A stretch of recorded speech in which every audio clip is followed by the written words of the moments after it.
Bismillahirrahmanirrahim. Welcome to the summary lecture of IFRS 15 Revenue from Contract with Customers.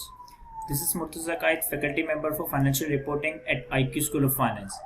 पिछले lectures में हमने IFRS 15 का एक ओवरव्यू और IFRS 15 का जो 5 स्टेप मॉडल है रेवेन्यू रिकॉग्निशन का, इसके 3 स्टेप्स कवर किए थे. Step 1 identify the contract with the customer, step 2 identify the performance obligation and step 3 determine the transaction price. आज के इस लेक्चर में हम step 4 that is allocate the transaction price to each performance obligation, इस step को हम summarise करेंगे. तो स्टेप 4 पे आते हैं, that is allocate the transaction price to each performance obligation. अब अपनी कॉन्ट्रैक्ट की ट्रांजिशन प्राइस को अपने कॉन्ट्रैक्ट की ईच इंडिविजुअल परफॉर्मेंस ऑब्लिगेशन पे एलोकेट करने के लिए स्टैंडर्ड ये कहता है कि आपने एलोकेशन करनी है on the basis of stand alone selling price of each performance obligation.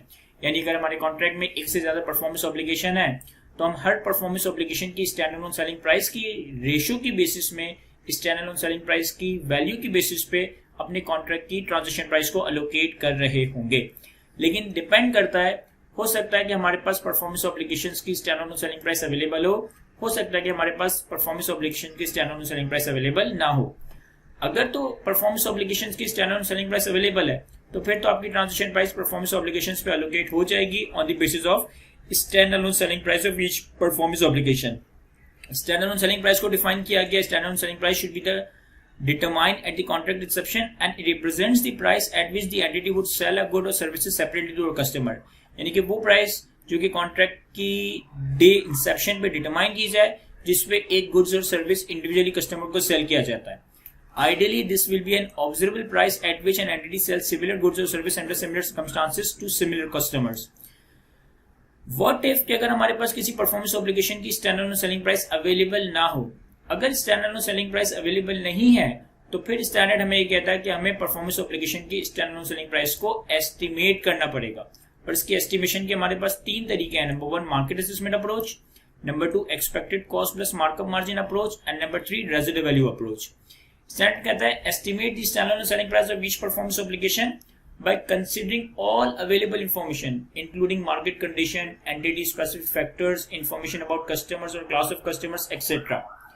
Use of observable input to be maximise to the extent possible.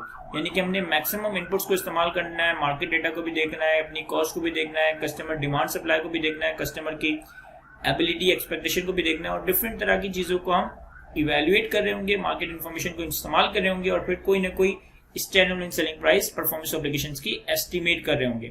इसके लिए हमारे पास 3 अप्रोचेज है. Number 1 market assessment approach, number 2 expected cost plus markup margin approach and number 3 residual value approach.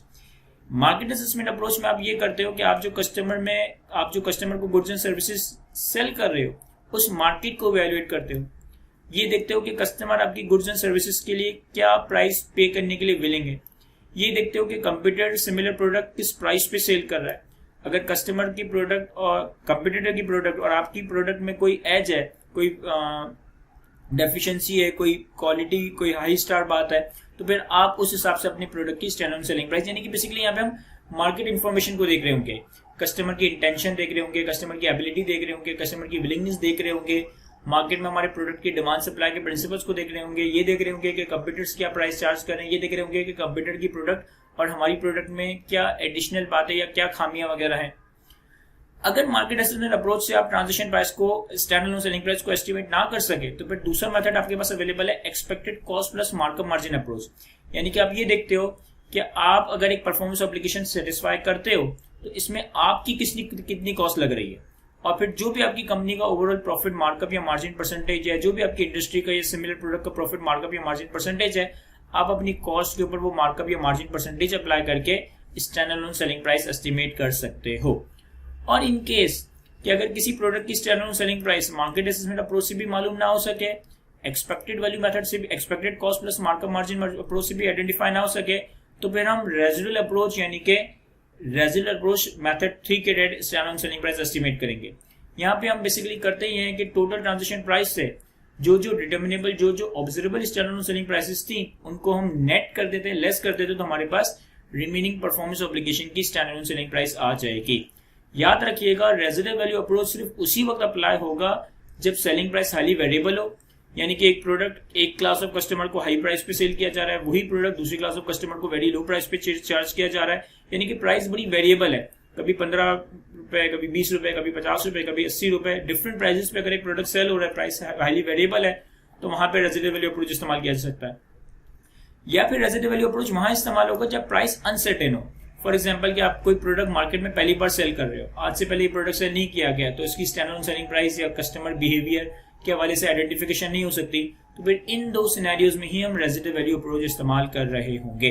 तो अगर तो stand on selling price available है, stand on selling price की basis पे अपनी ट्रांजेक्शन प्राइस को एलोकेट कर देंगे।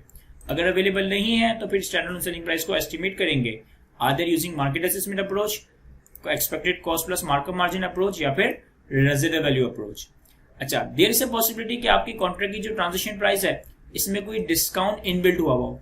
यानी फॉर एग्जांपल कि अगर हमारे कॉन्ट्रैक्ट में 3 परफॉर्मेंस ऑब्लिगेशन है और तीनों परफॉर्मेंस ऑब्लिगेशन की जो स्टैंडर्ड ऑन सेलिंग प्राइस का टोटल है वो आपकी कॉन्ट्रैक्ट की ट्रांजेक्शन प्राइस से ज्यादा है, यानी कि आपके कॉन्ट्रैक्ट में आप 3 प्रोडक्ट एक साथ सेल कर रहे हो और तीनों की प्राइस में कुछ ना कुछ डिस्काउंट है, तो फिर आप अपने डिस्काउंट को अपनी सारी परफॉर्मेंस ऑब्लिगेशंस पे अलोकेट कर दोगे same standard on selling price के रेशियो में। A discount exists if the sum of standalone selling price of each performance obligation in the contract exceed the total consideration of the contract।